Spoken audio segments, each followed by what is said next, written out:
I've come to know that you plan to establish a Grameen university. What is your vision regarding this university, and how will you achieve a 3.0 world through it? Well, thank you. We just you. began with this university. We keep saying that it will be a social business university. There's a business school and all that. This will be based on social business principles across the faculty, wherever you're teaching. You always bring the social responsibility as a human being. So even if you're in a chemistry department, the chemistry has a social responsibility too. So you always add that social responsibility and how you translate your responsibility as a scientist, as a chemist, to play that role. What are the options for you? So everything to be integrated in that. And then help all the students from the university. At the moment, I'm saying half seriously. I say this university will never give you any piece of paper called degree. So you learn it and do it. Why do you need a piece of paper? You need a piece of paper because you want a job. Job needs a certificate that you have learned this. So you don't have to demonstrate anything what you have learned. Do it. We support you.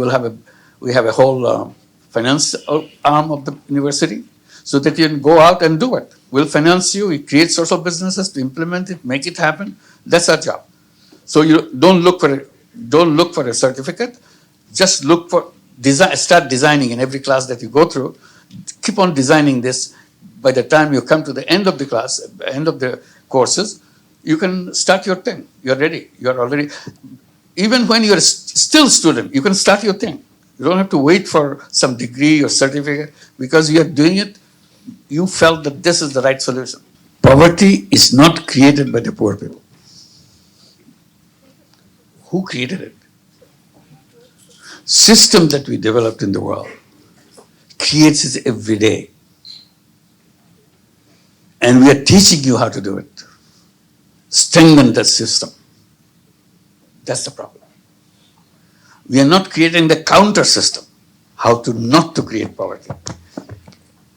There are business schools everywhere. And I'm invited to speak in the business schools. I said, I'm here just to tell you that you are doing wrong things. You are creating the businesses to make people poor. You think you are rich? You are rich, but people are poor. They say, what do we do? I said, why don't you? I'm not stopping you because people need it. They register you, they pay you, you teach them. All I'm saying, you are teaching every student how to make more money for their company. They will be working with those companies. And your job is to make sure they get lots of money and very successful and get gloat with your success. That's your business. I think it's wrong, but I cannot stop. All I'm saying, why don't you create another department or another faculty in your business school? The faculty of social business. Tell young people how to create a business to solve any problem. Environment problem, health problem,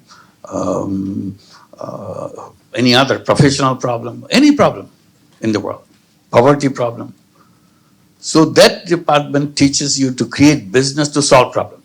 One is a faculty which create business to make money for yourself. This is the business to bring solution to the problems. So just do that. Many universities now, not quite faculty, but creating centers of social business and so on. So offer courses. That's a small beginning, but I'm happy that at least people are listening. Many business schools, starting with HSC in Paris, they are the first one to do that. And it's being now done in many, many business schools. And many universities are doing that, creating social business centers to discuss this, whether it makes sense. It's up to you to decide.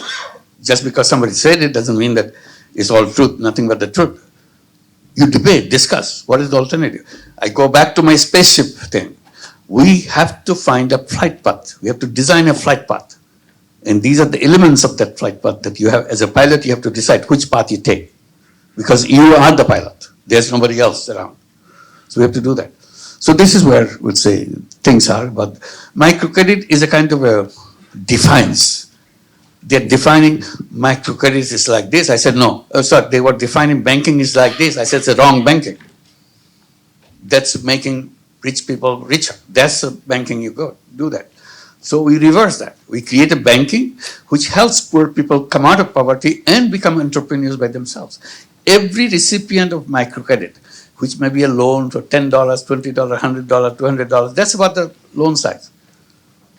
But each one of them is entrepreneur. You know, in our textbook, in our discussion, we say, not everybody is entrepreneur.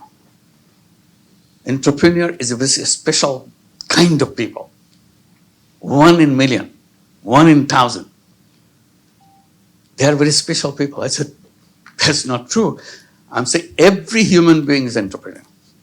They don't believe it. I said, if you don't believe it, just look at Grameen Bank in Bangladesh. Over 10 million women, illiterate women, taking money, billions of dollars worth of money, paying back every penny, starting business, running it very successfully. Not only they run business, not only take money, they own the bank. They own the largest bank in terms of client. The largest bank in the country is owned by poor women. This is their bank. And they do serve themselves. So it's possible. Simply, you bring any criteria to say it is less than a conventional bank in terms of success, in terms of it's more successful than any bank in the country, any bank anywhere in the world. So that's why it is spread. So this is the thing that you have to come up with counter ideas.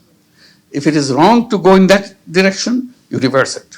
Probably will have a right direction. That's all we did. Thank you.